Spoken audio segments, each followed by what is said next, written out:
très bien Aïcha je pense que mën nañ ñëw ci ñaareelu ponk bi Pape Ousmane ñu ñeel rapport bi nga xamante ni moo jëm ci situation des dividendes yi nga xamante ni état bu Sénégal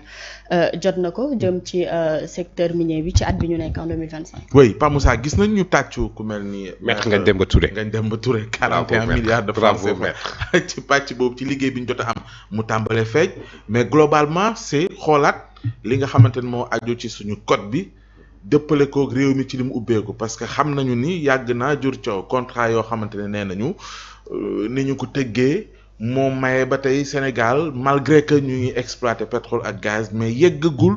ci ñu mën koo jëriñoo dëggantaan. gis nga ndax ñi ko jëloon wéy. ci plan de redressement bi. gis nga ne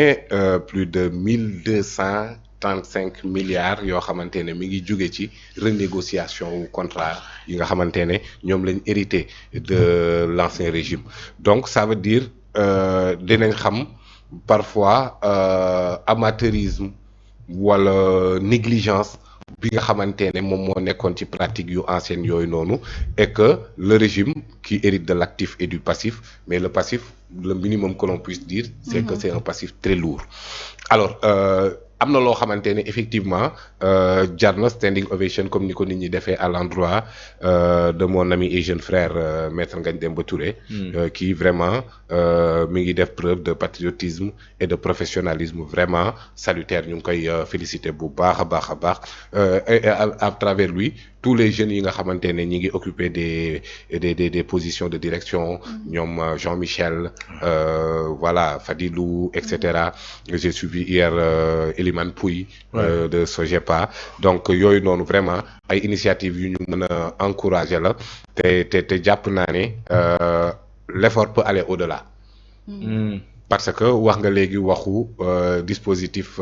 légal bi nga xamante ne foog ñu xoolaat ko parce que boo xoolee code minier code pétrolier gazier et tout maman ñun on a benn maigre 10% ci ñi nga xamante ne ñoom ñoo am potentialité bi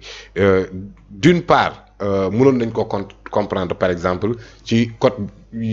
pétrolier par exemple 1998 parce que foofu on s'était inscrit dans la logique d'une attractivité kaa leen ñu seet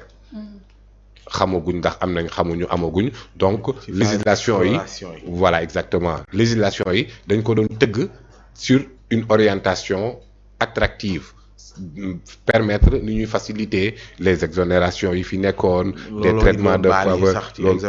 voilà exactement donc phase boobu noonu dépassé nañu ko alors tey am na loo xamante ne avec le régime du président Macky Sall aussi tortueux que ce régime puisse être am na jéego yoo xamante ne def nañ ko le Sénégal a intégré l'ITIE initiative pour la transparence dans les industries extractives loolu lu jara kii la COS-Petrogaz mi ngi fi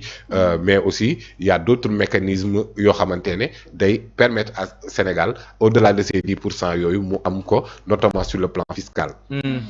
Ousmane Sonko dans son ouvrage Pétrole et gaz au Sénégal chronique d'une spoliation en fait tout ce qu'il dénonçait li ci ëppoon c'était li nga xamante ne moom lañ doon perte en matière de politique fiscale ci côté boobu doonu alors que loolu noonu paaru Sénégal la mënoon a doon par exemple bu ñu nee impôt sur les sociétés dividende bi 30% da nga koy delloo fisc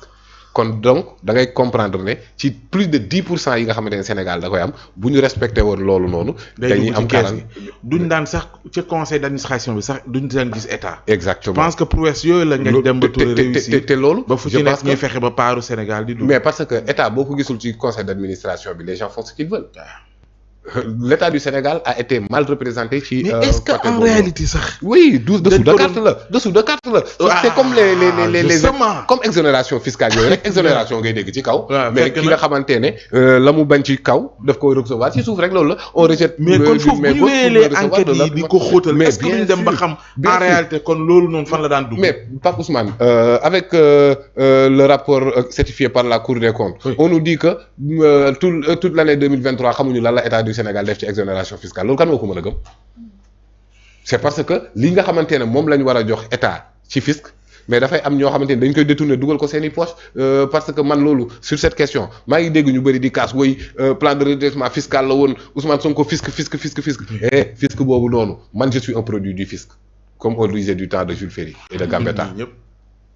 pur produit de l'école publique sénégalaise. Donc bu ñu jëmee jàngi c'est parce que les Sénégalais ont cotisé par le fisc pour nous imposer pour nous assurer une éducation de qualité. Kon le fisc on est intraitable là-dessus ñëpp lañ ci war a yemale pour que politique fiscale boobu noonu mën a gérer yenn affaires yi te après les droits de péremption que l'État du Sénégal di ci waaf. Je donne l'exemple de Petrotim Ousmane Sonko mi ngi leen di wax que ni Petrotim bi mu jëlee 90% État du Sénégal 10%. Pour justifier de la capacité technique et financière mënuñu ko woon parce que ay rangumaan lañ. ñu jël 90% yooyu jaay ko Timis Corporation. transfert d'actifs de 90% xam nga Sénégal ñaata la ci recevoir comme fisc. zéro.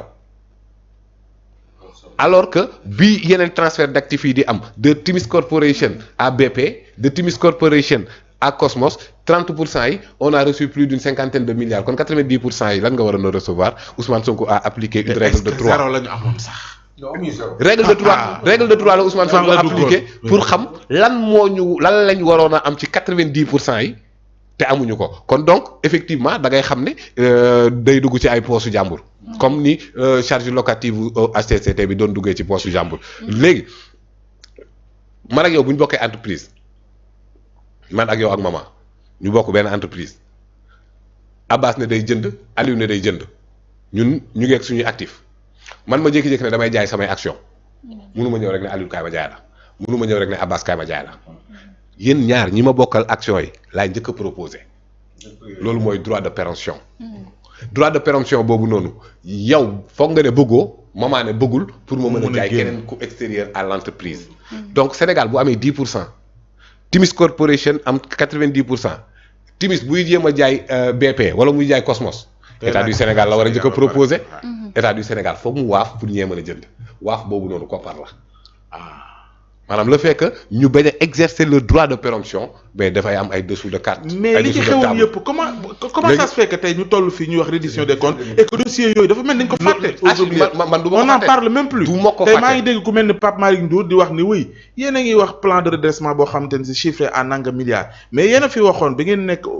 dans l'opposition que ne 400 000 da leen ko yoreel. foofu noonu bu ngeen ko toppee 6 000 milliards la mu koy dajale naan yéen a waxoon 29 milliards te Prodoc yéen a waxoon ni 94 milliards fële yéen a waxoon nangam anamu su ngeen ko dajale woon mënoon ngeen a redresser réew mi te du ngeen soxla di jaar fële maanaam ni mu ko waxee dafa bëgg a défier ñi fi nekk ni da ngeen doon yuuxu naan scandale en réalité dara amu ci dafay fekk si waat li ngay wax ni ci dossier boobu nga xam te ne teniroon na en haleine réew mi xam nga bu ñu jaxase affaire yi 94 milliards yi c'était une accusation de détournement de deniers publics leeragul ba léegi te dafa war a leer scandale Prodac bi Ousmane Sonko nee na la mu ngi nii tout le monde l'a vu musul am procès musul am enquête dafa war a leer bokkul nag ak sunu 400000 Aliou Sall sunu 400000 man musuma gëm loolu. xam nga lan la en fait dafa mel ni Pape Ousmane Cissé un grand joueur ci Sénégal. nekkoon naa gaucher magique ngay nekk ci Mboro FC. moo la formé jàppoo moo la formé moom moo la tàggat war la jaay Real Madrid bu la jaayee par exemple 100 millions léegi yow booy jugee Real par exemple Manchester soxla la